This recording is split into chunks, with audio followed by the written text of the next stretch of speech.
जय श्री कृष्णा। राधे राधे। कार्तिक मास के कृष्ण पक्ष में पड़ने वाली एकादशी को रमा एकादशी के नाम से माना जाता है। इस एकादशी का नाम माँ लक्ष्मी के रमा स्वरूप पर रखा गया है। रमा एकादशी में माँ लक्ष्मी की आराधना की जाती है। कहते हैं इस दिन व्रत रखने और कथा आदि पढ़ने से भक्तों के सभी पाप नष्ट हो जाते हैं और घर में धन वैभव की प्राप्ति होती है। इस दिन माँ लक्ष्मी के साथ भगवान विष्णु की पूजा का विधान है। इस दिन माँ लक्ष्मी को तुलसी पत्र जरूर अर्पित करने चाहिए, ये शुभ माना जाता है। इतना ही नहीं, व्रत की कथा जरूर पढ़ना चाहिए। बिना कथा के व्रत पूर्ण नहीं माना जाता और न ही व्रत का पूर्ण फल मिलता है। रमा एकादशी 1 नवंबर 2021 सोमवार को है। इसका पारण 2 नवंबर को किया जाएगा। रमा एकादशी व्रत की कथा इस प्रकार है। एक नगर में प्रतापी राजा मुचुकुंद रहते थे। उनकी एक पुत्री थी जिसका नाम चंद्रभागा था। राजा ने बेटी का विवाह राजा चंद्रसेन के बेटे शोभन के साथ कर दिया। दुर्बल होने के कारण शोभन एक समय भी बिना खाए नहीं रह सकता था। कार्तिक के महीने में शोभन एक बार पत्नी के साथ ससुराल आया। तभी रमा एकादशी आ गई और चंद्रभागा के गृह राज्य में सभी ने ये व्रत रखा और शोभन को भी यह व्रत रखने को कहा गया। ये सुनकर शोभन चिंतित हो गया कि वह तो एक पल भी भूखा नहीं रह सकता, फिर वह रमा एकादशी का व्रत कैसे करेगा। इस चिंता के साथ वे अपनी पत्नी के पास गया और कुछ उपाय निकालने को कहा। शोभन की बात सुनकर चंद्रभागा ने कहा, ऐसा है तो आपको राज्य से बाहर जाना होगा, क्योंकि राज्य में सभी लोग ये व्रत रखते हैं। यहाँ तक कि जानवर भी अन्न ग्रहण नहीं करते।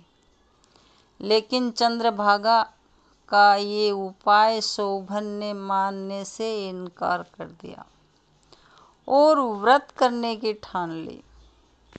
अगले दिन सभी के साथ शोभन ने भी एकादशी का व्रत किया, लेकिन भूख प्यास बर्दाश्त न कर पाने के कारण प्राण त्याग दिए। चंद्रभागा सती होना चाहती थी, लेकिन उसके पिता ने ऐसा न करने का आदेश दिया। साथ ही भगवान विष्णु की कृपा पर भरोसा करने को कहा। पिता की आज्ञा अनुसार चंद्रभागा सती नहीं हुई और वह अपने पिता के घर रहकर एकादशी के व्रत करने लगी। उधर रमा एकादशी के प्रभाव से शोभन को जल से निकाल लिया गया और भगवान विष्णु की कृपा से उसे मंदराचल पर्वत पर धन धान्य से परिपूर्ण और शत्रु रहित देवपुर नाम का एक उत्तम नगर प्राप्त हुआ। उसे वहाँ का राजा बना दिया गया। शोभन के महल में रत्न और स्वर्ण के खंभे लगे थे। राजा शोभन स्वर्ण और मणियों के सिंहासन पर सुंदर वस्त्र तथा आभूषण धारण किए बैठा था। उन दिनों मुचुकुंद नगर का एक ब्राह्मण सोम शर्मा तीर्थ यात्रा के लिए निकला हुआ था। घूमते घूमते वह शोभन के राज्य में जा पहुंचा। शोभन को वहां देख ब्राह्मण उसे पहचान गया और उसके निकट गया। राजा शोभन ब्राह्मण को देख आसन से उठ खड़ा हुआ और अपने ससुर तथा पत्नी चंद्रभागा की कुशल क्षेम पूछने लगा। शोभन की बात सुन सोम शर्मा ने कहा, राजन, हमारे राजा कुशल से हैं तथा आपकी पत्नी चंद्रभागा भी कुशल है। अब आप अपना वृत्तांत बतलाइए। आपने तो रमा एकादशी के दिन अंजल ग्रहण न करने के कारण प्राण त्याग दिए थे।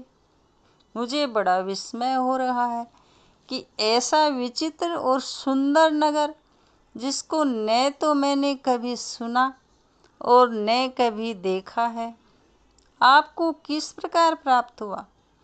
ब्राह्मण को बताते हुए शोभन ने कहा, यह सब कार्तिक माह के कृष्ण पक्ष की रमा एकादशी के व्रत का फल है। इसी से मुझे यह सुंदर नगर प्राप्त हुआ, लेकिन ये अस्थिर है। ब्राह्मण ने पूछा, यह अस्थिर क्यों और स्थिर किस प्रकार हो सकता है? आप मुझे बताइए। इसे स्थिर करने के लिए मैं कुछ कर सका तो यह उपाय अवश्य करूँगा। ब्राह्मण की बात का जवाब देते हुए शोभन ने बताया कि मैंने यह व्रत विवश होकर और श्रद्धा रहित किया था, लेकिन मुझे ये अस्थिर नगर प्राप्त हुआ।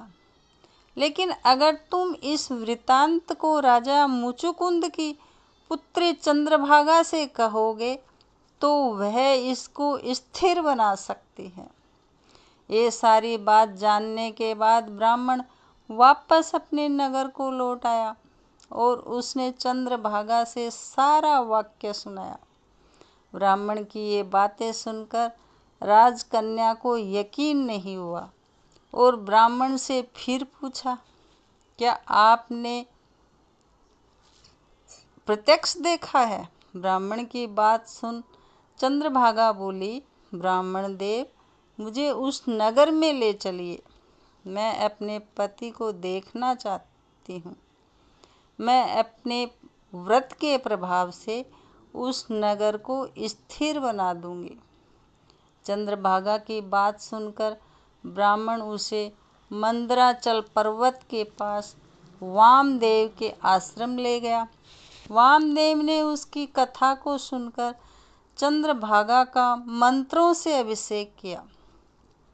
चंद्रभागा मंत्रों तथा व्रत के प्रभाव से दिव्य देह धारण करके पति के पास चली गई।